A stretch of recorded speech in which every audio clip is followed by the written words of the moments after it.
Welcome back, everyone, to the Brian Crombie Radio Hour. I wanted to follow up our interview with Matthew Lau about red tape strangling the Canadian economy and a lot of other challenges and problems that Matthew has indicated with my own prescription for what I think needs to happen. And I've got a 6-point plan that I want to talk to you about tonight, because I do think that Matthew is right. I think red tape is the problem. I think taxes are a problem. I think productivity is a problem. I think business investment is a problem. I think that interprovincial trade barriers are a problem. I think Trump is a real threat to the Canadian economy. I think our lack of a prosperity growth agenda is a problem. And I think that, frankly, this is the time that we need to sit back as Canadians, think about it, and then take action, and take action aggressively to dramatically improve our Canadian economic situation because of the crisis that we are faced with. And that gives us the opportunity to really come together from a national standpoint and change our attitudes toward to what we need to do as a population, as an economy, as a country, to reclaim our role as one of the most prosperous, growth-oriented countries in the world, which I think we can and should do, and we did it in the 1990s, and we can again. So here is my prescription. Number one is something that I think is critical, which is addressing the unbelievable inefficiency in our government. And I think it's a couple of things. First is, as Matthew has said, we have to eliminate red tape and regulation. And that is got to be a complete overhaul of our regulatory situation, where if regulations aren't actually benefiting us, get rid of them. If they can't be done fast, get rid of them.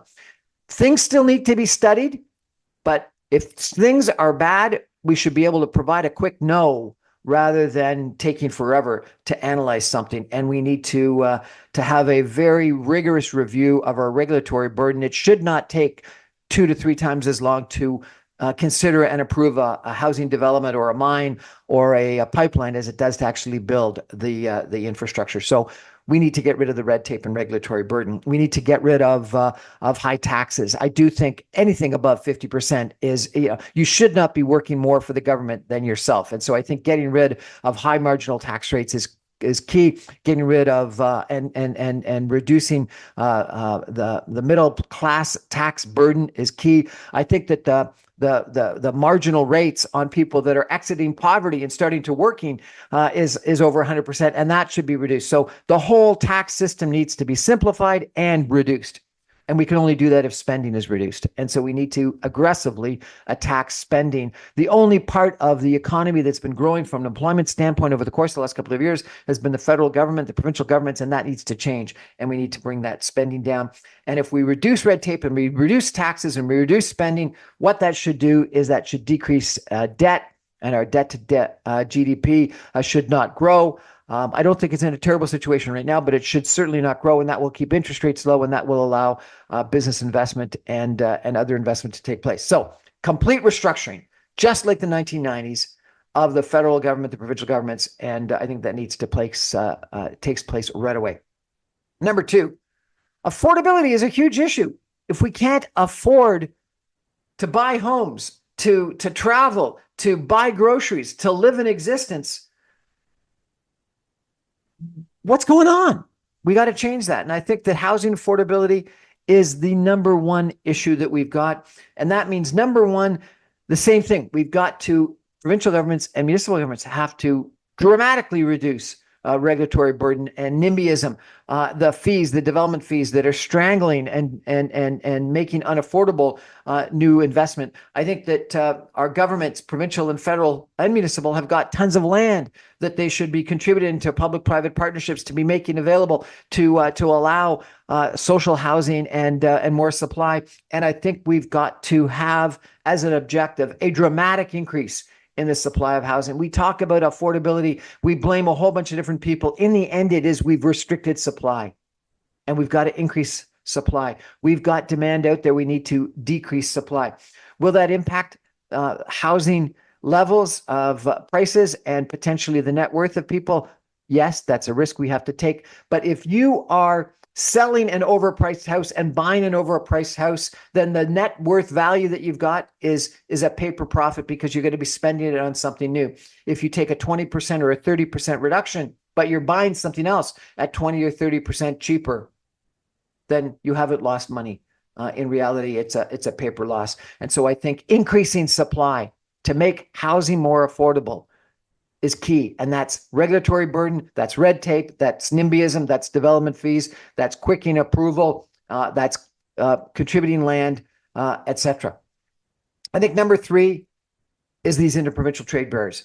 And the fact that the interprovincial trade barriers are more of a harm to GDP growth than actually Donald Trump's threatened 25% trade barriers to the United States, from the United States, is unbelievable.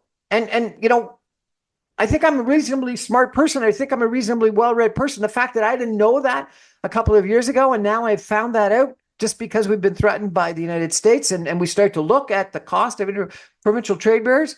Let's demand that our premiers immediately get together and get rid of them completely everywhere. Why would we agree to harm our economic future to each other, comparable to, if not more, than Donald Trump is threatening us from the United States? It makes no sense. And that's not just trade barriers and tariffs. It's all that regulatory burden that occurs. That harms the ability for us to work across the country, and our kids to go from Toronto to Montreal to Calgary to get jobs because they can't get the registrations approved. We need to change that. And it also includes things like foreign credentials. We attract these great immigrants from around the world, and then we don't allow them to practice as doctors, etc. So all these trade barriers, all these labor barriers have got to be removed immediately. Number 4, we need to have a program for national infrastructure like we did with John A. Macdonald, the first Prime Minister of Canada, that was facing the potential annexation of Western Canada from the United States, and said we need a train that goes across this country. It was a brave move then. Probably people thought about it the way they think about highways, tunnels, high-speed rails today. Crazy. But you know what? It's the kind of thing that's going to knit this country together. And so we need to have pipelines right across this country, and we need to do that immediately. We need to have a hydro grid, electrical grid right across this country. We need to have pipelines to the East Coast, to the West Coast. We need to have liquefied natural gas terminals. We need to open up the Ring of Fire. We need to access some of the mineral rights that are in the north. Think about what Trump is threatening to do with critical mineral rights in the Ukraine. Why aren't we doing that for our mineral rights in the Arctic, in the north, etc.? Not to take them over and give them to someone else, but to exploit them for our own national benefit. And the Arctic, I think, is a major issue. We need to have investment in infrastructure in the Arctic. We need to think about the Northwest Passage, comparable to the St. Lawrence Seaway, as a massive, incredible, actually better than the St. Lawrence Seaway, comparable to the Panama Canal. And it could and should be. We need to have those icebreakers. We need to have those military bases. We need to have that infrastructure invested now.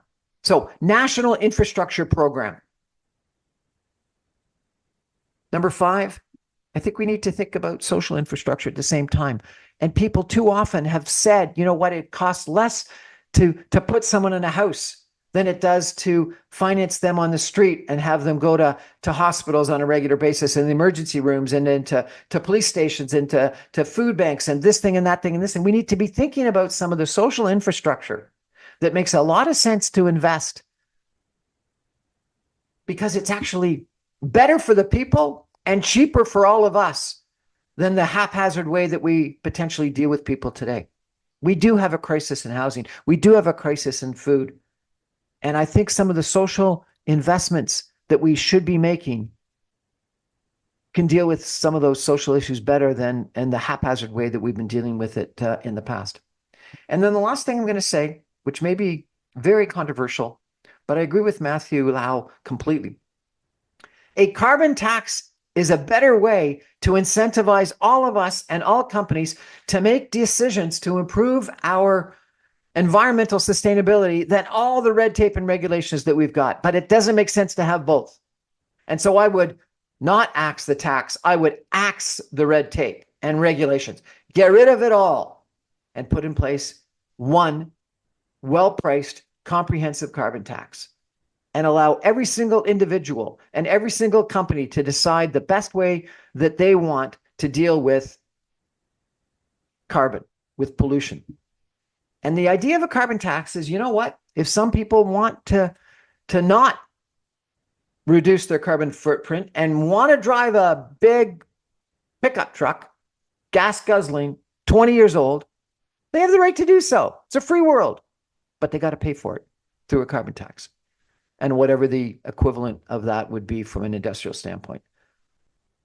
But I think that what's going to happen if you get rid of that red tape and regulations completely and you put in place the right carbon tax, it'll be far less of a negative drain on the Canadian economy, on businesses, on people. And the carbon tax will do its intended impact, make us all think about how we can reduce our carbon footprint, and then have the receipts be given back either in those rebates to people and or in a income tax cut. And I think that makes a ton of sense. So that's my 6-point program. Number one, massive change to government in regards to reducing red tape, reducing taxes, reducing spending, keeping debt down, and thereby keeping interest rates low. Number two, affordability, making home affordability the number 2 issue that we've got in the country and doing it by way of a dramatic increase in supply. Number 3, interprovincial trade barriers, gone. Number 4, a national infrastructure investment program in pipelines, in hydro, in transportation, in the Arctic. Number 5, social infrastructure, primarily housing, but other things as well. And then number 6, carbon tax and axe all of those red tape and regulations. That's my program. And I think this is the time to take action and put it in place. Thanks for joining me. This is Brian Crombie for the Brian Crombie Radio Hour. I remind you, I'm on every Monday through Friday at 6 o'clock on 960 AM. You can stream me online at www.960saga960am.ca, and all my podcasts and videos are on my website, briancrombie.com. Good night.